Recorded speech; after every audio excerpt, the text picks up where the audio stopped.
Good morning to all of you.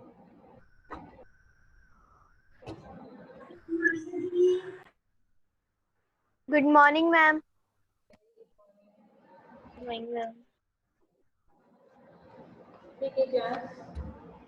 Previous class, we discussed about formation of petroleum. You all have known that from previous class में petroleum का formation के ऊपर discuss किए थे. कुछ question share करने के लिए जिसको जो आता है, ठीक है, अपना ओपिनियन रखना. First question is what is paid in cylinder that we use at home to cook food? और एक बार क्वेश्चन मैं कह देती हूँ. तो what is filled in cylinder that we use at home to cook food? इसका meaning क्या है ना? सिलेंडर में हम क्या भरते हैं जिसको हम यूज करते हैं घर पर खाना बनाने के लिए? Who can say? LPG. Kartik Chauhan, can you hear me? Hello. ठीक है, बताइए. पूर्णिमा ने बताई एलपीजी भरते हैं सिलेंडर में जिसको हम खाना पकाने के लिए. Ma'am. तो इस राइट ये सब नो एक बार बताइए सब. अपना अपना ओपिनियन रखिए इस पर. ये जो क्वेश्चंस Yes, ma'am. के ऊपर आप अपना Yes, ma'am. सिलेंडर में हम क्या भरते हैं जिसको हम खाना पकाने में भी यूज करते हैं? Liquid petroleum gas. Petroleum gas. LPG. Liquid petroleum gas. Yes, ma'am. LPG. LPG. तो सभी की ओपिनियन है, सभी की मत है कि एलपीजी हम भरते हैं. Yes, ma'am. What do you use in your vehicle as fuels? What do you use in your vehicle as fuels?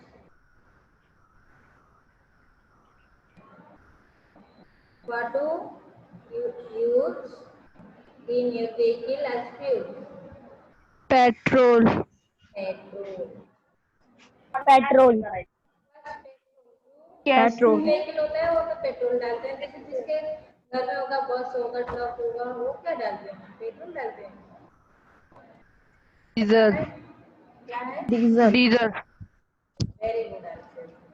Diesel डालते हैं. ओके. तो पेट्रोल और डीजल हम यूज करते हैं गाड़ी के लिए. Okay, that's nice.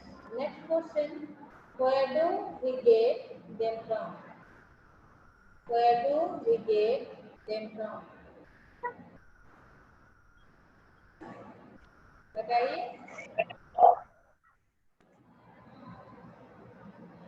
फिर से बोल दीजिए. ठीक है.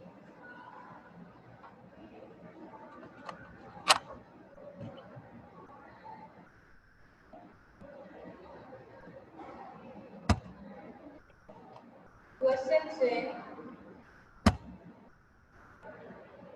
where do we get them from?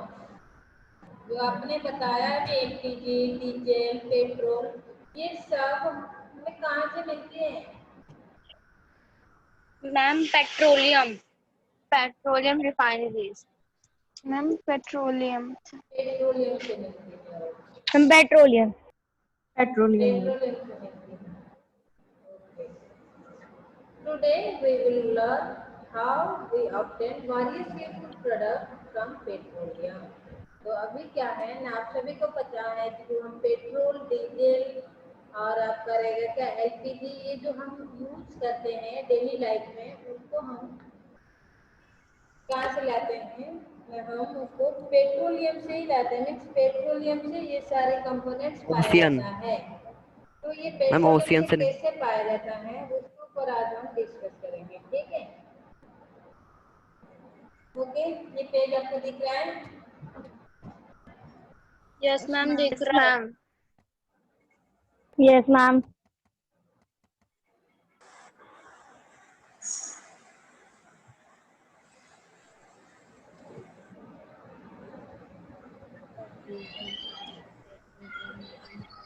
ये पेज को पढ़ना है, ठीक है?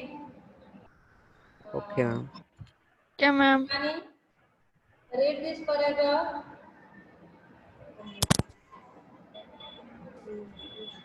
Shivani, Yes, ma'am. read this paragraph. Lesson 2, refining of petroleum. Petroleum extended from the reservoirs is refined in petroleum refiners to separate its useful components such as petrol and diesel. The process of separating petroleum into useful substance is called refining. The various useful substance obtained on refining called fractions. Refining of petroleum रुक to जाओ get बेटा, different. रुक जाओ। क्या है ये?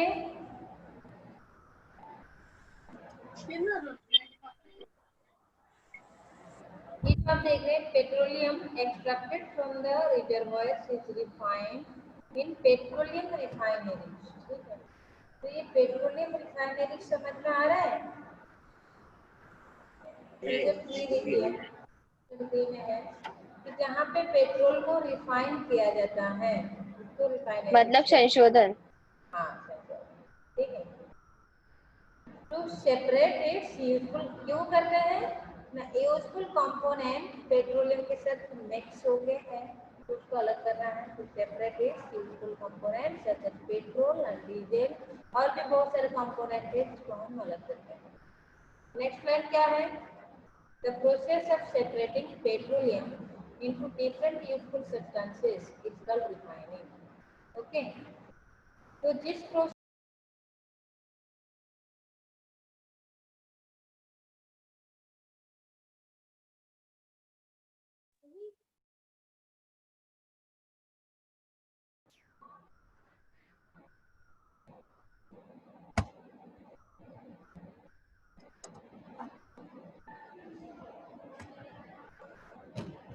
The process of separating petroleum into different useful substances is called refining. Refining एक process है जिस प्रोसेस में पेट्रोलियम से हम क्या करते हैं ना, यूजफुल कंपोनेंट को सेपरेट करते हैं, ठीक है? वो प्रोसेस को ही कहते हैं रिफाइनिंग। जिस प्रोसेस में पेट्रोलियम से यूजफुल कंपोनेंट को सेपरेट किया जाता है उस प्रोसेस को कहते हैं रिफाइनिंग। और ये रिफाइनिंग कहाँ पे होता है ना, रिफाइनरीज में होता है, ठीक है? The various useful substances obtained at refining are called fraction. जितना भी substances मिलती है, जितना भी component एक एक component को ही fraction कहते हैं, एक एक component को ही fraction कहते हैं। यहाँ पे क्वेश्चन आ सकता है कि हम component भी तो कह सकते हैं, substance भी तो कह सकते हैं, तो fraction उसको क्यों कहते हैं? जैसे पेट्रोलियम से पेट्रोल निकाला जाता है, डीजल भी निकाला जाता है, एलपीजी भी पाया जाता है। तो एलपीजी हो गया, पेट्रोल हो गया, डीजल हो गया, ये एक एक क्या है ना, फ्रैक्शन है। ये एक एक फ्रैक्शन है। इसको हम कंपोनेंट भी कह सकते हैं, सब्सटेंस भी कह सकते हैं और फ्रैक्शन भी कह सकते हैं। तो फ्रैक्शन क्यों कहते हैं? ये जो रिफाइनिंग प्रोसेस है ना, ये प्रोसेस का नाम है, क्या पता है आपको? ये प्रोसेस का नाम क्या है पता है? कोई बता पाएगा? Fractional distillation. Very good. Fractional Distillation. Fractional distillation. ये रिफाइनिंग प्रोसेस का नाम क्या है ना, फ्रैक्शनल डिस्टिलेशन। जैसे आपको पता है कि जो कोयला है, कोल है, उसको जब हम क्या करते थे, उससे जब हम यूजफुल कंपोनेंट को निकालते थे, सेपरेट करते थे, कौन से प्रोसेस में हम सेपरेट करते थे? कोई बता? Destructive distillation. Very good, Destructive distillation. Very good. Distillation. Distillation था। और ये पेट्रोलियम से जो भी यूजफुल कंपोनेंट को निकालते हैं वो प्रोसेस का नाम क्या है? Fractional Fractional Fractional distillation. Distillation. कोल के लिए डिस्ट्रक्टिव डिस्टिलेशन और पेट्रोलियम के लिए फ्रैक्शनल डिस्टिलेशन। Fractional distillation. उसमें से जो भी कंपोनेंट पाया जाता है उसको फ्रैक्शन कहते हैं, ठीक है? Is that clear? तो ये जो Yes, Yes, ma'am. ओके, ये जो पेट्रोलियम रिफाइनरीज है, ये फिगर आप देखिए, मैं आपको फिगर दिखा रही हूँ।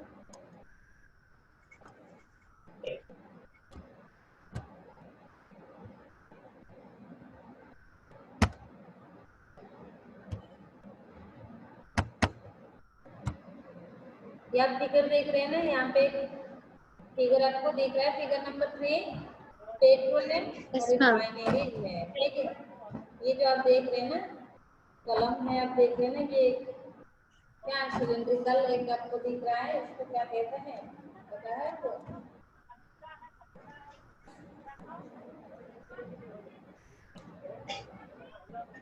फ्रैक्शनेटिंग टावर कहते हैं। ये जो आप देख रहे हैं उसको क्या कहते हैं? Fractionating tower.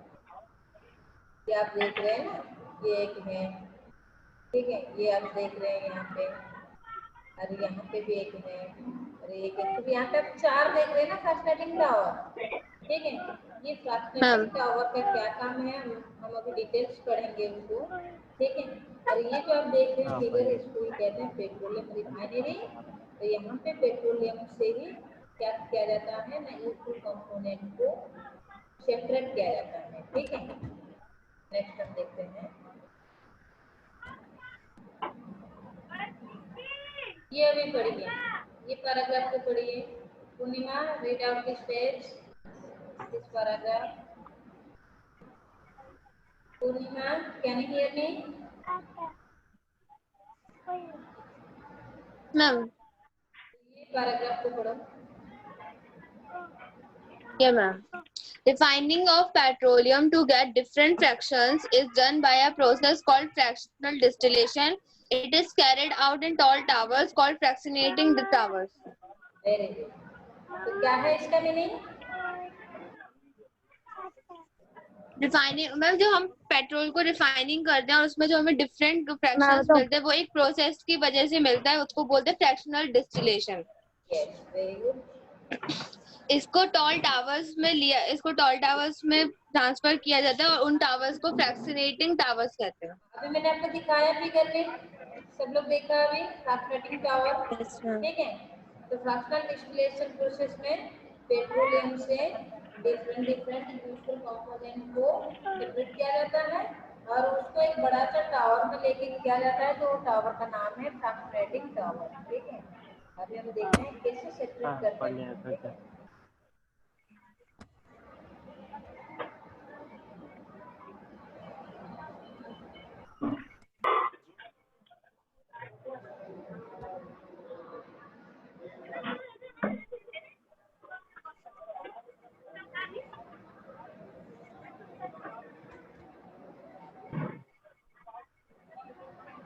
ये आप देखिए कि फ्रैक्शनल डिस्टिलेशन ऑफ पेट्रोलियम, ये जो फिगर आपके सामने में है, यहाँ पे क्या किया जाता है, ये फर्नेस है, आप ये जो देख रहे हैं ये क्या है, फर्नेस है।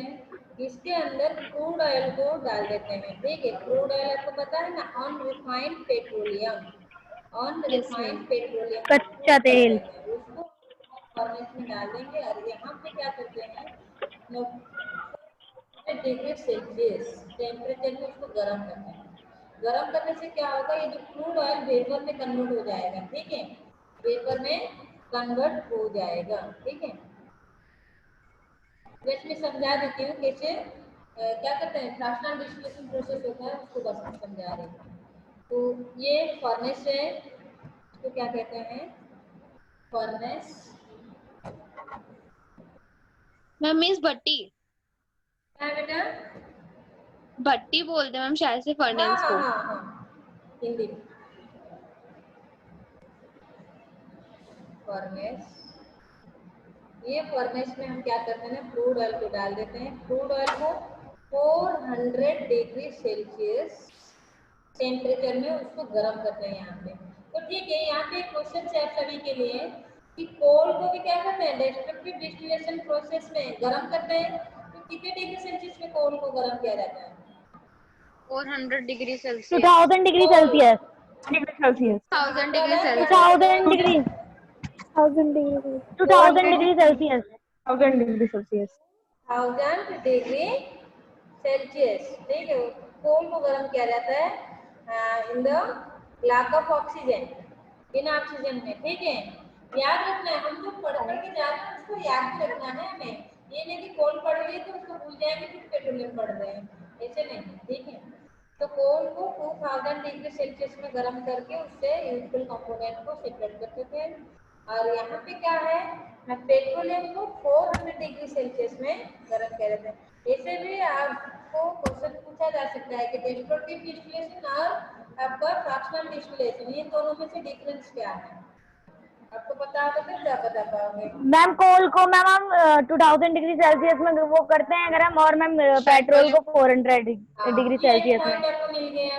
और डेस्ट्रक्टिव डिस्टिलेशन में सिर्फ कोल को लेते हैं, कोल से यूजफुल कंपोनेंट को सेपरेट करते हैं। और फ्रैक्शनल डिस्टिलेशन में मैम पेट्रोल को पेट्रोलियम। क्या करते हैं, सेपरेट करते हैं।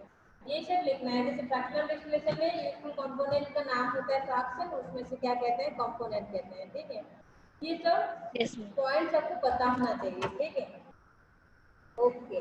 तो यहाँ पे क्या करते हैं ना, पेट्रोलियम को 400 डिग्री सेल्सियस में गर्म करते हैं। गर्म करने से क्या होता है ना, पेट्रोलियम जो है क्रूड ऑयल वो वेपर में कन्वर्ट हो जाता है। ये वेपर, ये पाइप आप देख रहे हैं, इससे ये जो एक टावर है आपके सामने में, ये देख रहे हैं टावर है, उसको क्या कहते हैं ना, फ्रैक्शनेटिंग टावर कहते हैं। उसको क्या कहते हैं, फ्रैक्शनेटिंग टावर कहते हैं। टावर।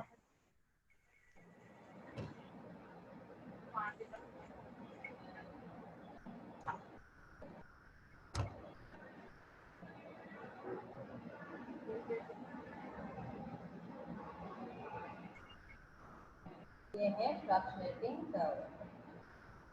ये टावर में क्या होता है, जब आपका क्रूड ऑयल वेपर आ जाता है, ये क्या करता है ना, यहाँ पे कलम है, फर्स्ट कलम है, ये सेकंड कलम है, थर्ड कलम है, फोर्थ कलम, ये सब कलम बना हुआ है। ठीक है, तो फर्स्ट कलम में कुछ वेपर्स रह जाएगा, फिर वेपर्स ऊपर उठने लगेंगे, फिर सेकंड कलम में कुछ वेपर्स रह जाएगा, फिर वेपर उठने लगेंगे, फिर थर्ड में कुछ रह जाएगा, फोर्थ में कुछ रह जाएगा। तो ऐसे ही पूरे अप टू लास्ट में जो रह नहीं पाता है वो इधर की तरफ बाहर निकल जाता है। ठीक है, पेट्रोलियम गैस आपका ये जो फ्रैक्शनेटिंग टावर के अंदर स्टोर नहीं होता है, वो सीधा ऊपर ही बाहर की तरफ निकल जाता है। ठीक है, आउटलेट है यहाँ पे, बाहर की तरफ इसको कलेक्शन कर लेते हैं बाहर। ठीक है, तो ये जो है कलम है, आप देख रहे हैं, फर्स्ट कलम, सेकेंड, थर्ड, फोर्थ, ऐसे हैं। तो यहाँ पे वो कैसे स्टोर होता है उसके ऊपर हम देखेंगे कि टेम्परेचर वाइज वो स्टोर होता है, टेम्परेचर वाइज वो स्टोर होता है। यहाँ पे आप देख रहे हैं ना, फर्स्ट कलम में स्टोर हो रहा है लुब्रिकेटिंग ऑयल, फर्स्ट कलम में स्टोर हो रहा है लुब्रिकेटिंग ऑयल। तो लुब्रिकेटिंग ऑयल का बॉइलिंग पॉइंट कितना है ना, 400 डिग्री सेल्सियस। ठीक है, और नेक्स्ट कॉलम, उसके ऊपर वाला कॉलम में डीजल को स्टोर किया जाता है, डीजल मैम अपने आप 300 गैस डिग्री के अंदर आ सेल्सियस। जाएगा। इसका क्या है temperature, 300 degree Celsius. Very good, 300 degree Celsius. Next next column, ऊपर वाला कॉलम में केरोसिन स्टोर होता है। 200 ठीक है, डिग्री सेल्सियस। केरोसिन का 200 डिग्री सेल्सियस। और गैसोलीन का 150 डिग्री सेल्सियस। 150 degree Celsius. और पेट्रोलियम गैस का 20 डिग्री सेल्सियस। Degree Celsius. तो इसको याद रखना पड़ेगा आपको। ठीक है, तो आप देखो, आपको इधर से क्या पता चल रहा है कि जैसे बॉइलिंग पॉइंट धीरे धीरे कम हो रहा है तो ऊपर की तरफ वो जा रहा है। ठीक है, तो यहाँ पे एक रूल्स है कि बॉइलिंग पॉइंट जिसका ज्यादा है वो नीचे की तरफ स्टोर होगा, और बॉइलिंग पॉइंट जिसका कम है वो ऊपर की तरफ स्टोर होगा। और सबसे जो कम है 20 डिग्री सेल्सियस आप देख रहे हैं पेट्रोलियम गैस का, उसके लिए तो कोई कलम ही नहीं बचा नहीं। ठीक है, ये जो फ्रैक्शनेटिंग टावर में पेट्रोलियम गैस के लिए कोई कलम भी बचा नहीं। ठीक है, क्योंकि इसका बॉइलिंग पॉइंट बहुत कम है, 20 डिग्री सेल्सियस है, वो वेपर की फॉर्म में बाहर निकल जाएगा। ठीक है, वो कंडेंस नहीं हो पाएगा। ठीक है, कंडेंस जानते हो ना, कूल होने के बाद जो गाढ़ा हो जाता है, ठंडा होके। ठीक है, यस मैम। कंडेंस कहते हैं। तो जिसका बॉइलिंग पॉइंट ज्यादा होता है, हाई बॉइलिंग पॉइंट जिसका होता है वो जल्दी कंडेंस होता है, देन लो बॉइलिंग वाले लेट में कंडेंस होते हैं। ठीक है, इसको याद रखना। समझ में आ रहा है ना ये चीज? तो लुब्रिकेटिंग ऑयल का बॉइलिंग पॉइंट सबसे ज्यादा है, इसलिए फर्स्ट कलेक्शन हो जाता है लुब्रिकेटिंग ऑयल, लोअर पार्ट में कलेक्शन हो गया। नेक्स्ट क्या किसका है ना, डीजल का है, उसका boiling point diesel. 300 degree Celsius है। तो कंपैरिजन में जब देखेंगे केरोसिन के साथ, केरोसिन का 200 डिग्री है, तभी पहले डीजल कंडेंस हो जाएगा। ठीक, कूल होगा, फर्स्ट कूल होगा डीजल, क्योंकि स्टोर जो पहले जिसको जो स्टोर हो जाएगा वो तो कंडेंस होगा ना पहले। ये जो कलम बना हुआ है, जो चैम्बर है, इस चैम्बर के अंदर जब गैस एंट्री कर जाता है, क्रूड ऑयल का जो वेपर है, तो यहाँ पे ठंडा होने लगता है, वहाँ पे ठंडा होता है, तो जो पहले स्टोर हो गया वो पहले ठंडा हो जाएगा, बाद में जो स्टोर होता है वो बाद में ठंडा होता है, ठीक है। तो ये है, तो डीजल क्या होगा ना, फर्स्ट कंडेंस हो जाएगा कंपैरिजन टू केरोसिन। पीछे केरोसिन को जब गैसोलीन के साथ कंपेयर करेंगे तो केरोसिन फर्स्ट ठंडा हो जाएगा, कंडेंस हो जाएगा क्या पेट्रोलियम से। और पेट्रोलियम लास्ट में होता है 150 डिग्री सेल्सियस, जिसका बॉइलिंग पॉइंट कम है, इसलिए वो ऊपर की पार्ट में एक कॉलम बना हुआ है, वहाँ पे गैसोलीन स्टोर होता है और बाद में वो ठंडा होता है। और जो पेट्रोलियम गैस रह गया उसका बॉइलिंग पॉइंट 20 डिग्री सेल्सियस है, बहुत लो बॉइलिंग पॉइंट है, इसीलिए उसके लिए कोई कॉलम है नहीं, वो फ्रैक्शनेटिंग टावर के अंदर कंडेंस नहीं होता है, उसको डायरेक्ट वो क्या होता है ना, ये जो आउटलेट लगा हुआ है वो बाहर की तरफ चला जाता है, ठीक है, बाहर उसको कलेक्ट कर लेते हैं, ठीक है। ऐसे ही होता है फ्रैक्शनेटिंग टावर के अंदर क्या है ना, डिफरेंट डिफरेंट यूजफुल कंपोनेंट को अलग किया जाता है, फ्रैक्शन को अलग किया जाता है। इससे हमें क्या आइडिया मिला ना, जिसका बॉइलिंग पॉइंट ज्यादा है वो पहले कूल होता है और पहले कंडेंस हो जाता है, ठीक है, और जिसका कम है वो बाद में वो कंडेंस बाद में। होता है। सबसे जो कम है पेट्रोलियम गैस, वो कंडेंस नहीं हो पाता, वो डायरेक्ट ऊपर की तरफ बाहर निकल जाता है, ठीक है। ये तो आपका fractional distillation of petroleum. I hope सबको समझ में आ गया होगा ये, ठीक है। Yes, ma'am. Yes, Yes, ma'am. ma'am. Yes, ma'am. Yes, ma'am. Next ये पैराग्राफ को भी पढ़ना है, पढ़ो अभी। जो मैंने अभी आप सभी को समझाया ना वो यहाँ पे लिखा गया है, तो एक बार पढ़ो। कौन पढ़ना चाह रहा है बताओ? मैम मैं बोलूं? मैं पढ़ूँ? मैं पढ़ूँ अस्मित। पढ़ने में मैं बोल रहा था। Ma'am Asmit Asmit previous class में पढ़ा था इसमें। Priyanshi read this paragraph please. Petroleum is first heated to a temperature of about 400 degrees Celsius. रुको 1 minute Enough 1 for minute Priyanshi. तो जो हम फिगर देख के डिस्कस किए ना वो ही सब यहाँ पे लिखा गया है, वन बाय वन हम उसको नोटिस करते जाएंगे, ठीक है। Priyanshi read this paragraph. Petroleum is first heated to a temperature of about 400 degrees Celsius, enough for rains to convert it into vapor. These vapors are then released into a fractionating tower from the bottom. Each fraction of petroleum has a different boiling point. The various fractions cool and condense at different heights depending on their boiling points.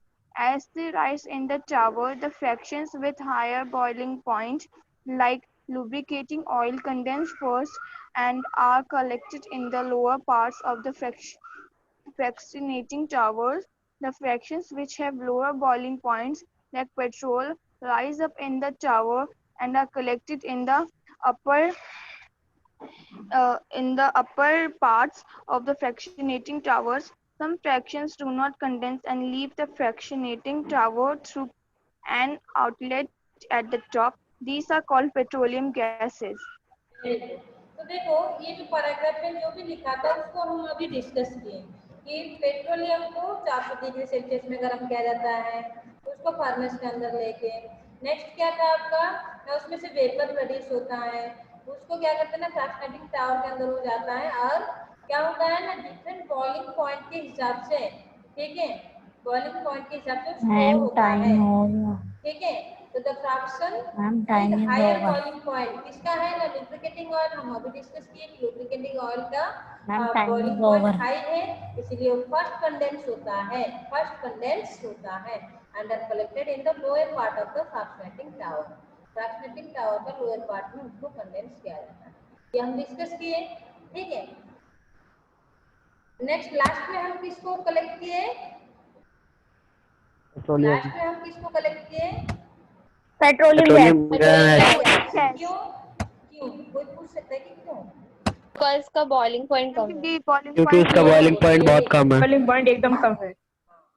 क्या है यहाँ पे देख रहे हैं ना कि उसका बॉइलिंग पॉइंट बहुत लो है, 20 डिग्री सेल्सियस है, ठीक है। Some fractions do not condense, कुछ फ्रैक्शन होते हैं जो बिल्कुल कंडेंस नहीं होते हैं, leave at the fractionating tower को छोड़ के चले जाते हैं। Ma'am time is over. और these are called petroleum gas. क्यों वो कंडेंस नहीं होते हैं ना, petroleum gas ma'am low time boiling point is 20 degree over. Celsius, okay. इसको तो हम डिस्कस किए थे, ठीक है। तो क्लास आज के लिए इतना ही है। तो इसमें से कुछ डाउट है आप लोग का, बताओ। No ma'am. No, ma'am. No, ma'am. Oh, ma'am.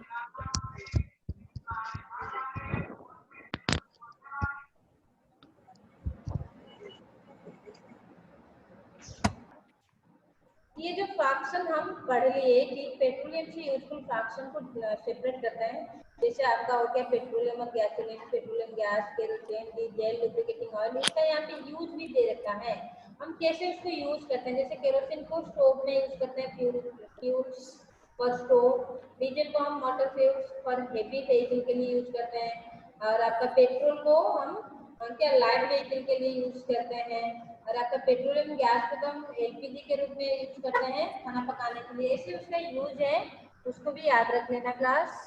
तो आज के लिए इतना ही है। Bye bye, take care to all of you. Next class में हम मिलते हैं एक न्यू टॉपिक के साथ।